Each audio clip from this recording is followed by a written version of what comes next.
So hello guys, कैसे हो आप सब। I hope you all are doing great. तो आज मैं आपको जिस मूवी के बारे में बताने जा रही हूँ वो मेरे लिए बहुत ही स्पेशल है और मैंने इस मूवी को कुछ टाइम पहले ही देखा था। ये मूवी काफी लंबी है तो मुझे खुद इसे समझने में थोड़ा टाइम लग गया, पर मैंने सोचा था कि मैं इस मूवी को जरूर एक्सप्लेन करूंगी क्योंकि इसकी स्टोरी बहुत ही अच्छी है। चाहे ये स्टोरी जितनी भी लंबी हो, पर प्लीज वीडियो को एंड तक जरूर देखना। सच में मैं चाहती हूँ कि आप लोग ये स्टोरी सुने, आपको इसके बारे में पता चले। सब ज्यादा बातें नहीं करते, now let's start the story. तो अब मैं आप सबको कैरेक्टर्स के नाम बता देती हूँ। सबसे पहले आते हैं 3 चंग ब्रदर्स, जिनका नाम है जोंग, जियोन और योंग।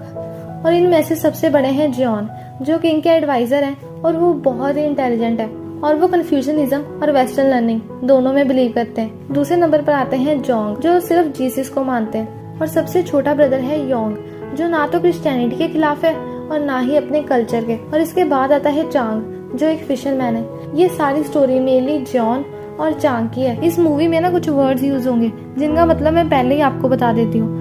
फर्स्ट वर्ड है कन्फ्यूजनिज्म। तो इसमें ट्रेडिशनल चाइनीज सोसाइटी की सारी वैल्यूज आ जाती हैं। मीन्स इसमें सारा चाइनीज कल्चर, उनकी एजुकेशन और उनकी वैल्यूज है। सेकेंड वर्ड है नोबल मैन। नोबल मैन का मतलब होता है वो पर्सन जिसका सोसाइटी में हाई स्टेटस है, और या फिर वो पर्सन जो कोई हाई स्टेटस वाली जॉब करता है। नोबल मैन बनने के लिए काफी एग्जाम्स भी देने पड़ते हैं। एट द वेरी बिगनिंग हम किंग जॉन को देखते हैं, जिनके सामने जॉन बैठे थे। जैसा कि हमें पता है कि जॉन किंग के एडवाइजर हैं और किंग जानते हैं कि जॉन अपने छोटे भाइयों में से सबसे ज्यादा समझदार है।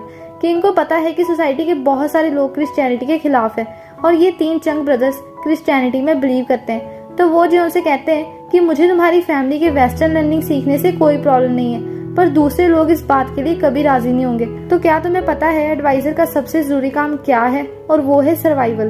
तुम्हें किसी भी तरह जिंदा रहना है क्योंकि मुझे एक दिन तुम्हारी और तुम्हारे भाइयों की जरूरत होगी।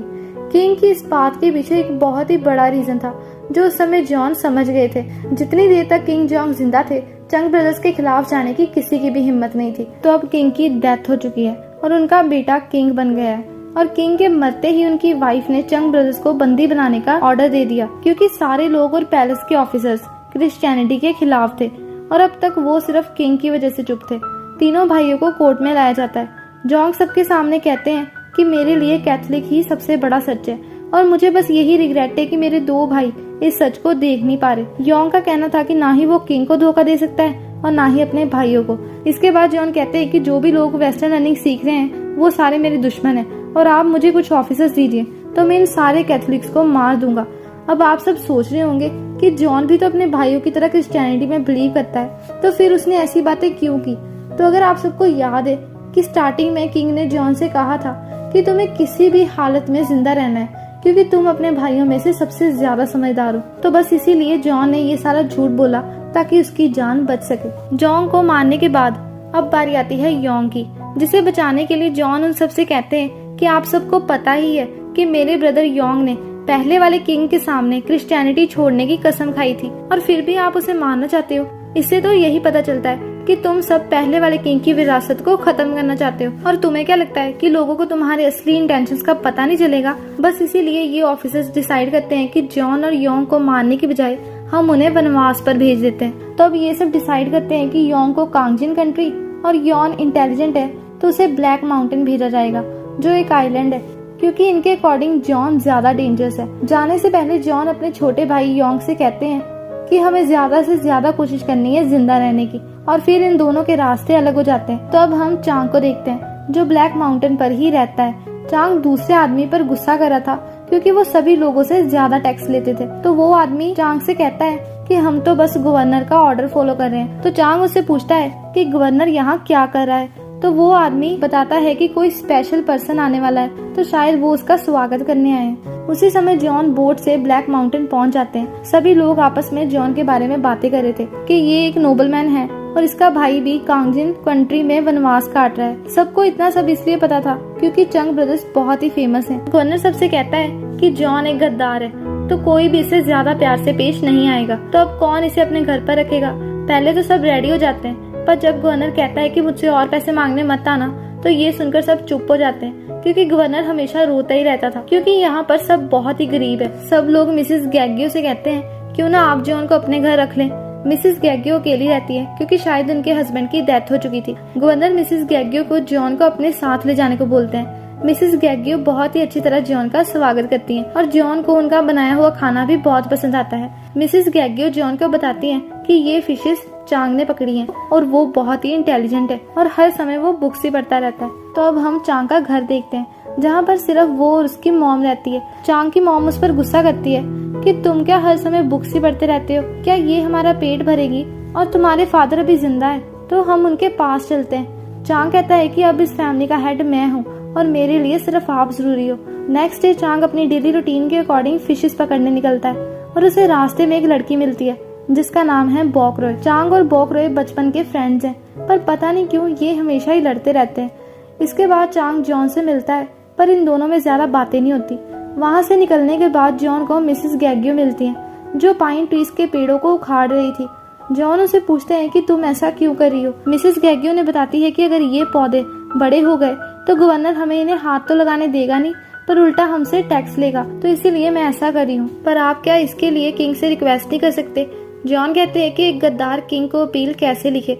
मिसेस गैग्यो के साथ घर वापस आते टाइम जॉन को चांग दिखता है। वो चांग को रोककर उसे कहते हैं कि तुम मेरे पास पढ़ने आ सकते हो पर मेरी टीचिंग फ्री नहीं है, तो तुम अपनी पकड़ी हुई कुछ फिशेस लेते आना। चांग कहता है कि थैंक यू बट मैं आपसे कुछ नहीं सीखना चाहता क्योंकि आप कन्फ्यूजनिज्म के खिलाफ हैं और वेस्टर्न लर्निंग में बिलीव करते हैं। जॉन कहते हैं कि कन्फ्यूजनिज्म की पावर ज्यादा ही फैली हुई है और फिर उन्हें अपना पास्ट याद आता है जब वो भी क्रिश्चियनिटी के खिलाफ थे और उनकी सोच चांग जैसी ही थी। तब जॉन के भाई जोंग ने भी यही बात की थी कि कन्फ्यूजनिज्म की पावर ज्यादा ही फैली हुई है। प्रेजेंट में जॉन ने बहुत ज्यादा वाइन पी ली थी और वो मिसेस गैग्यो से पूछते हैं कि क्या तुम्हें भी मैं गलत इंसान लगता हूँ। मिसेस गैग्यो कहती है कि मुझे तो आप बहुत ही हैंडसम लगते हैं। जॉन चांद की तरफ देखते हैं और कहते हैं कि चलो चांद से जाकर थोड़ी बातें की जाए। तो जॉन सी साइड पर जाकर वहाँ खड़े हो जाते हैं और अपना बैलेंस खोकर पानी में गिर जाते हैं। उसी समय वहाँ चांग भी था तो वो जॉन को बचा लेता है और उन्हें घर लेकर आता है। मिसेस गैग्यो बहुत ही उदास थी क्योंकि जॉन खाना भी नहीं खा रहे थे। मिसेस गैग्यो चांग को क्रोकल लाने को बोलती है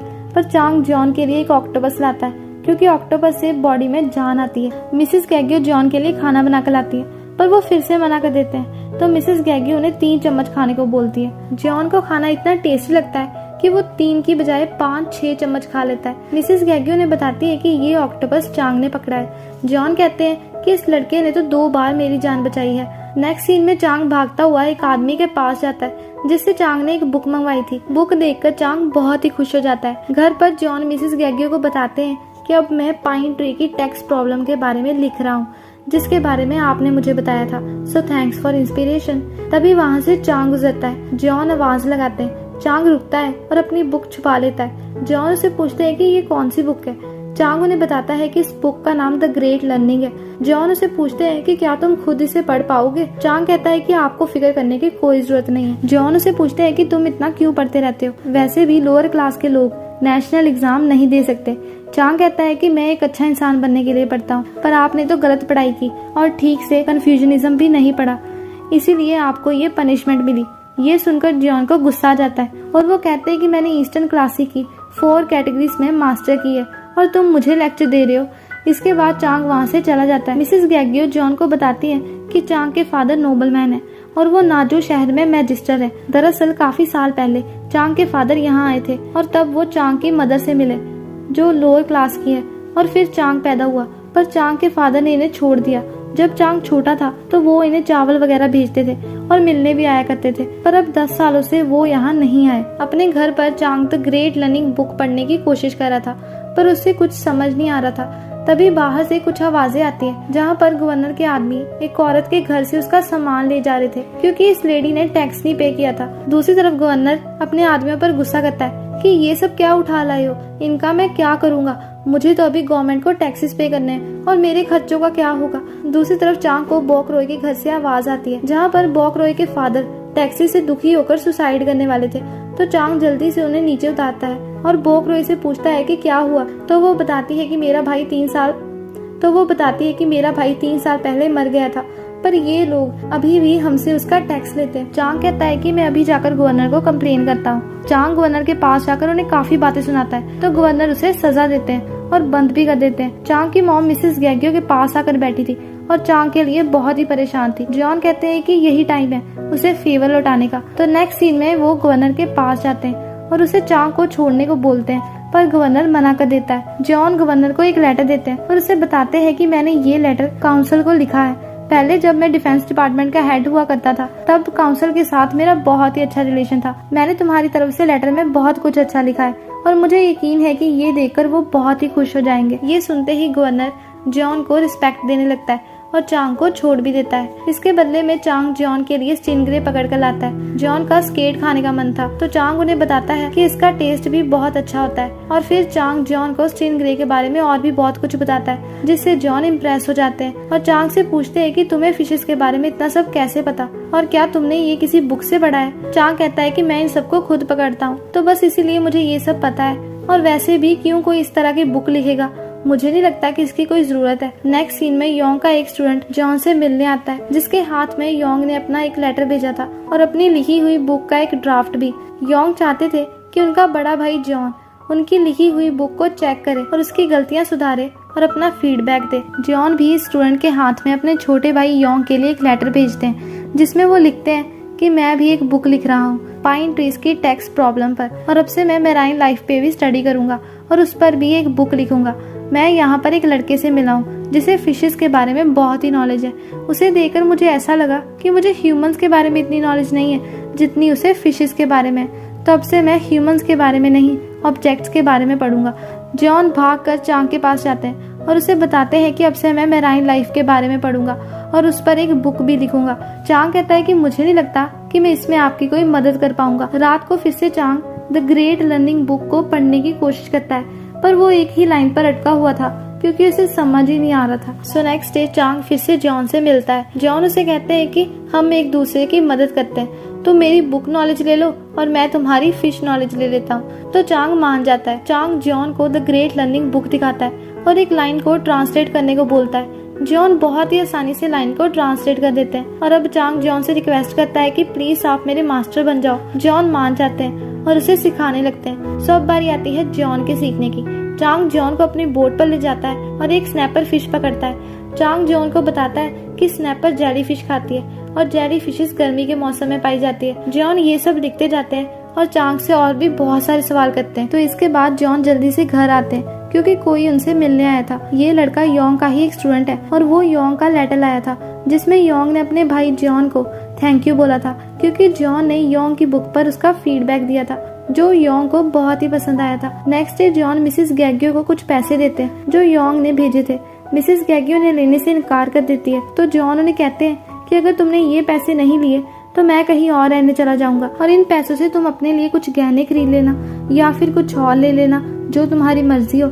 मिसेस गैग्यो ने घूरने लगती है तो जॉन उनसे कहते हैं कि अगर तुम मुझे ऐसे ही घूरती रही तो शायद मुझे तुमसे प्यार हो जाए। नेक्स्ट डे जॉन चांग से कहते हैं कि चलो आज हम जियो फिश पकड़ने चलते हैं। तो चांग उनसे कहता है कि मैं क्या आपको फिश दिखाई देता हूँ। दरअसल जॉन ज्यादातर अपने कामों में लगे रहते थे और चांग को ऐसा फील होने लगा कि शायद वो उसे पोएट्री सिखाना नहीं चाहते। पोएट्री एशियन टाइम में सबसे नॉलेजेबल स्टडी थी जिसे सीखना मुश्किल था। चांग उनसे कहता है कि अगर मैं पोएट्री नहीं सीख पाया तो मुझे कोई भी सीरियसली नहीं लेगा।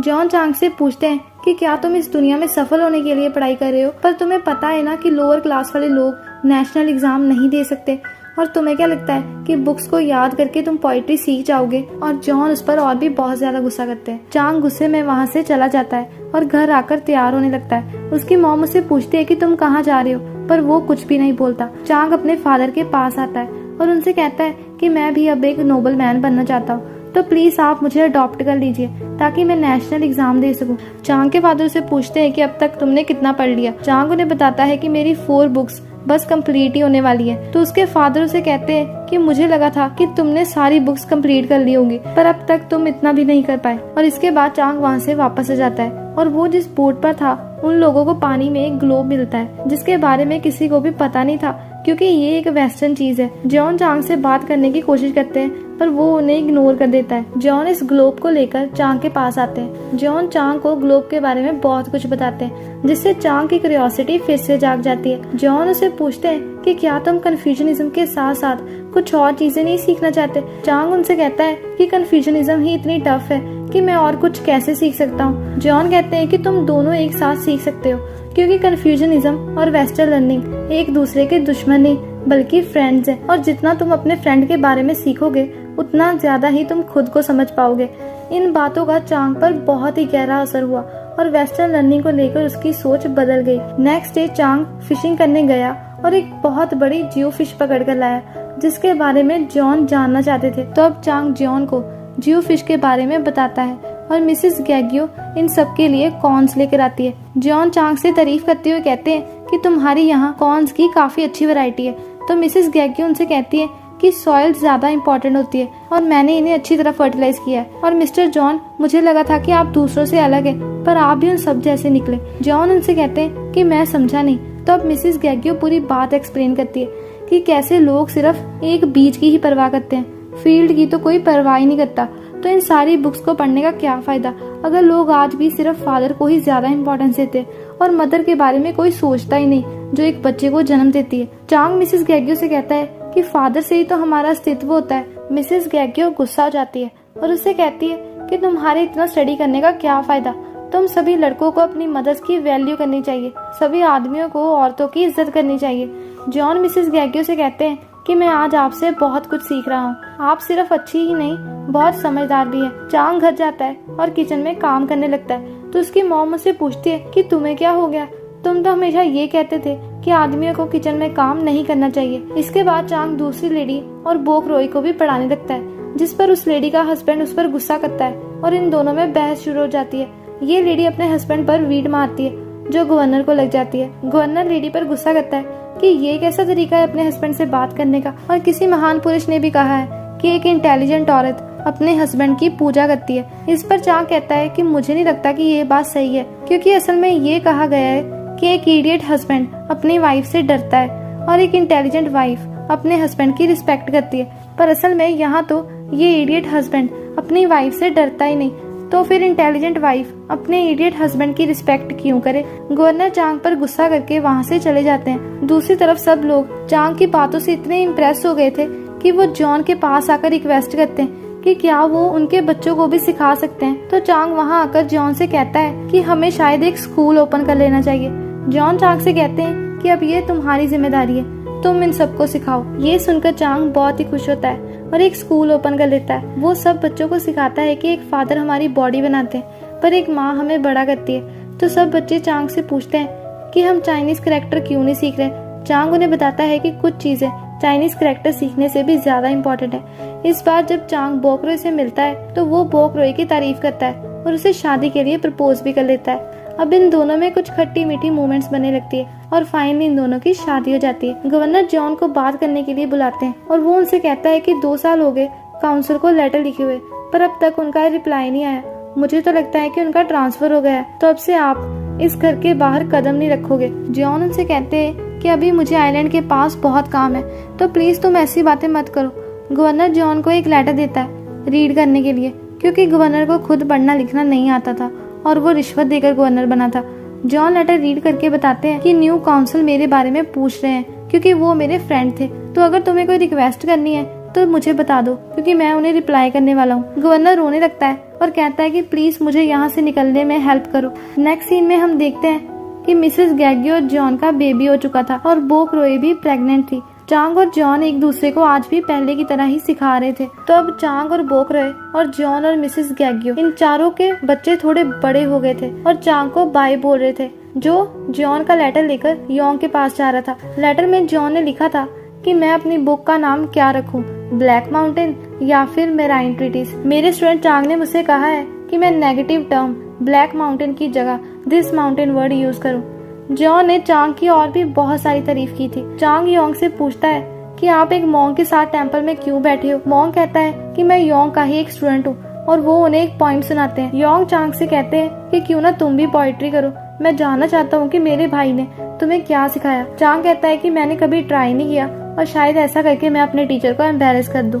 पर योंग के कहने पर चांग मान जाता है। तो अब मैं आप सबको इस पोइम का मतलब समझाऊंगी क्योंकि मुझे ये पार्ट इम्पोर्टेंट लगा, पर अगर आप नहीं सुनना चाहते तो इस पार्ट को स्किप कर देना। योंग का स्टूडेंट पोइम शुरू करता है और उसकी लाइन है, कई लोगों के पास बहुत सारा अनाज है पर खाने वाला कोई नहीं, और दूसरी तरफ खाने वाले बहुत है पर खाना ही नहीं है। तो अब चांग अपने अकॉर्डिंग इन लाइंस का मतलब बताता है और वो कहता है कि हाई क्लास वाले लोग ज्यादा इंटेलिजेंट नहीं होते और टैलेंटेड लोअर क्लास वाले लोगों को चांस ही नहीं मिलता। तब योंग के स्टूडेंट की नेक्स्ट लाइन है कि शायद ही कभी एक घर को सारी ब्लेसिंग्स मिल जाए और असली जस्टिस को पाना हमेशा मुश्किल होता है। इस पर चांग कहता है कि एक फादर बेकार हो सकता है पर एक बेटा हमेशा फालतू होता है और अगर वाइफ इंटेलिजेंट हो तो हस्बैंड हमेशा इडियट होता है। तो तीसरी लाइन में योंग का स्टूडेंट बताता है कि अगर चांद निकला तो बादल निकलेंगे और अगर फूल खिलता है तो हवा उसे बिगाड़ देती है। इस पर चांग कहता है कि जिंदगी के सभी मामलों के अपने कारण होते हैं, जैसे कोई नहीं जानता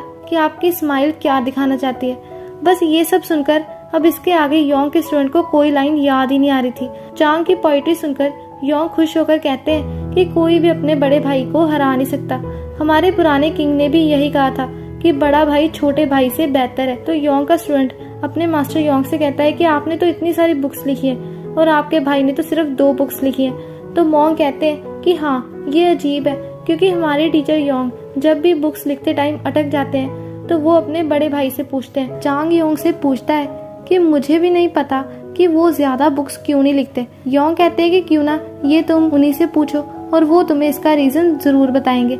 चांग वापस घर जाता है और योंग से पूछता है कि आप दूसरी बुक्स क्यों नहीं लिखते जैसे आपके भाई लिखते हैं प्रिंसिपल्स और कन्फ्यूजनिज्म के ऊपर। जॉन से बताते हैं कि मेरे और मेरे भाई की फिलोसफीज डिफरेंट है। चांग कहता है वो कैसे। जॉन उसे योंग की बुक का ड्राफ्ट दिखाकर एक लाइन को ट्रांसलेट करने को बोलते हैं जिसके अपर क्लास और लोअर क्लास के लोगों के अकॉर्डिंग डिफरेंट मीनिंग्स निकलते हैं। जॉन उसे बताते हैं कि मैं एक ऐसा देश चाहता हूँ जहाँ पर सब लोग इक्वली ट्रीट हो, जहाँ पर कोई किंग ना हो ना ही कोई नौकर। तो बस इसीलिए मैं ऐसी बुक्स कैसे लिख सकता हूँ। वैसे भी वेस्टर्न और कन्फ्यूजनिज्म मैटर नहीं करता, हमें बस सारी अच्छी चीजों को एक्सेप्ट करना है। मैंने कन्फ्यूजनिज्म के साथ वेस्टर्न लर्निंग को एक्सेप्ट किया पर ये कंट्री मुझे एक्सेप्ट नहीं कर पाई। इसके बाद चांग अपने घर वापस आता है जहाँ पर उसके फादर आए हुए थे और वो चांग को अपने साथ ले जाना चाहते थे ताकि वो भी एक नोबल मैन बन सके। दूसरी तरफ योंग का स्टूडेंट जॉन के पास आता है और उन्हें बताता है कि मास्टर योंग की पनिशमेंट खत्म हो गई है और वो आपसे मिलना चाहते हैं। तो जॉन उसे कहते हैं कि मैं वही आइलैंड पर उसका इंतजार करूंगा। तो अब जॉन चांग को बताते हैं कि मैं और मेरी फैमिली वही आइलैंड शिफ्ट हो रहे हैं और वो मेन लैंड के भी पास है। जॉन चांग को अपने साथ चलने को बोलते हैं ताकि वो अपनी बुक कंप्लीट कर पाए। चांग उनकी बातों का जवाब नहीं देता। सारी रात सोचने के बाद नेक्स्ट डे चांग जॉन से मिलने जाता है क्योंकि वो मेनलैंड जा रहा था। जॉन उसे पूछते हैं कि तुम मेनलैंड क्यों जा रहे हो। चांग कहता है कि मैं आपका बताया हुआ रास्ता छोड़कर दूसरा रास्ता फॉलो करना चाहता हूँ। आपके साथ जुड़े रहना मेरे फ्यूचर के लिए खतरनाक हो सकता है। जॉन उसे पूछते हैं कि एक फिशरमैन का क्या फ्यूचर है। चांग कहता है कि मेरा अपने फादर के साथ जाना जरूरी है क्योंकि इससे ही मैं कुछ चेंजेस ला सकता हूँ। चांग गुस्से में कहता है कि आपका ये सोचना कि एक कंट्री को किंग की जरूरत नहीं है ये बिल्कुल गलत है और अगर आप नहीं रुके तो आपकी सारी फैमिली मारी जाएगी। जॉन को ये सुनकर गुस्सा आ जाता है और वो चांग से कहते हैं कि तुम सीधा सीधा ये क्यों नहीं कहते कि तुमने इतना सीख लिया है कि अब तुम पैसे कमा सकते हो। तो चांग वहाँ से चला जाता है। चांग मेनलैंड जाकर एग्जाम देता है और फाइनली एक नोबल मैन बन जाता है। दूसरी तरफ जॉन भी वही आइलैंड अपनी फैमिली के साथ शिफ्ट हो रहे थे और चांग योंग की गवर्नमेंट के ऊपर लिखी बुक पढ़ रहा था और वो अपनी वाइफ से कहता है कि मैं अब सब कुछ इस बुक के अकॉर्डिंग करूंगा। नेक्स्ट डे चांग गवर्नमेंट ऑफिसर्स के पास जाकर उनसे पूछता है कि तुम सब लोगों से इतना टैक्स क्यों लेते हो और वो देखता है कि ये सब चावलों में मिट्टी भी मिला रहे थे। चांग चावलों वाली बात कमिश्नर को जाकर बताते हैं और वो ऐसे प्रिटेंड करते हैं कि जैसे उन्हें कुछ पता ही ना हो और वो उल्टा चांग से कहते हैं कि अगर वो ऑफिसर्स कोई झोलमोल कर भी रहे हैं तो फिर भी हम उनसे कुछ सीख सकते हैं कि अगर ईल को पकड़ना हो तो तुम्हें कीचड़ में उतरना ही पड़ता है। और अब चांग को पता चलता है कि गवर्नमेंट छोटे बच्चों पर भी मिलिट्री टैक्स लगा रही है। दूसरी तरफ जॉन को योंग का लेटर मिलता है जिन्हें जॉन की टेंशन हो रही थी और वो जॉन को अरेस्ट करने को बोलता है और चांग अब तक जॉन से एक बार भी मिलने नहीं आया। जॉन की तबीयत बहुत ही खराब हो चुकी थी पर वो किसी भी तरह बुक कंप्लीट करना चाहते थे। रात को चांग की वाइफ उसे कहती है कि मैं इन फैंसी कपड़ों में खुद को महसूस ही नहीं कर पा रही और लगता है तुम भी ऐसा ही फील कर रहे हो। नेक्स्ट डे चांग कमिश्नर से मिलने जाता है जहाँ पर वो देखता है कि एक परिवार किंग से मिलने आया है क्योंकि वो टैक्सी से परेशान हो गए थे। सारे आदमी इन्हें मारने लगते हैं। चांग ये सब देख रहा था और फिर वो एक ऑफिसर को मारने लगता है जो लेडी पर हाथ उठा रहा था। चांग को जेल में बंद कर दिया जाता है और जॉन बुक लिखते लिखते मर जाते हैं। चांग अपनी फैमिली के साथ घर वापस जा रहा था और रास्ते में वो वही आइलैंड रुकता है जहाँ पर जॉन और उनकी फैमिली थी। मिसेस गैग्यू से पूछती है कि तुम्हें इतनी देर क्यों हो गई, वो आखिरी सांस तक तुम्हारा वेट कर रहे थे। चांग बहुत रोता है। मिसेस गैगी उसे बताती है कि वो आखिर तक उस बुक को ही लिख रहे थे। पता नहीं ये बुक उनके लिए क्या मायने रखती है। चांग उस बुक को रीड करता है जिसमें जॉन ने चांग के बारे में ही लिखा था कि वो कैसे चांग से मिले, जो बहुत ही इंटेलिजेंट है, पर वो पुअर है, इसीलिए ज्यादा बुक्स नहीं खरीद पाता। पर चांग का दिल बहुत ही ईमानदार है और उसे फिशेस के बारे में बहुत नॉलेज है, इसीलिए मुझे उसकी बातों पर विश्वास है और मैं इतने सालों बाद उसकी हेल्प से ये बुक कंप्लीट कर पाया और मैंने इस बुक का नाम मेराइन ट्रीटिस रखा है। जॉन ने चांग के लिए एक आखिरी लेटर भी छोड़ा था जिसमें उन्होंने कहा था कि मुझे ब्लैक माउंटेन के नाम से भी डर लगता था, पर तुम्हें मिलकर सिर्फ मेरा डर ही दूर नहीं हुआ बल्कि मुझे मेरी क्यूरियोसिटी भी वापस मिल गई जो मैंने खो दी थी। चांग, तुम्हें शायद पैसे वाली जिंदगी चाहिए, पर तुम्हें नहीं लगता कि ये माउंटेन वाली जिंदगी ज्यादा मीनिंगफुल और बेहतर है? और एट लास्ट चांग अपने घर दिस माउंटेन पर वापस आ जाता है और चांग की जिंदगी के सारे कलर्स भी वापस आ जाते हैं और यहीं पर ये मूवी खत्म हो जाती है। तो आई होप कि आपको स्टोरी अच्छी लगी होगी और आपका टाइम बिल्कुल भी वेस्ट नहीं हुआ होगा। तो अगर अच्छी लगी तो वीडियो को लाइक एंड कमेंट करना मत भूल जाना, क्योंकि आप सब वीडियो को लाइक करना हमेशा भूल जाते हो। और यहाँ से चैनल को सब्सक्राइब भी कर लेना। सो मिलते हैं नेक्स्ट वीडियो में। Bye bye, see you again.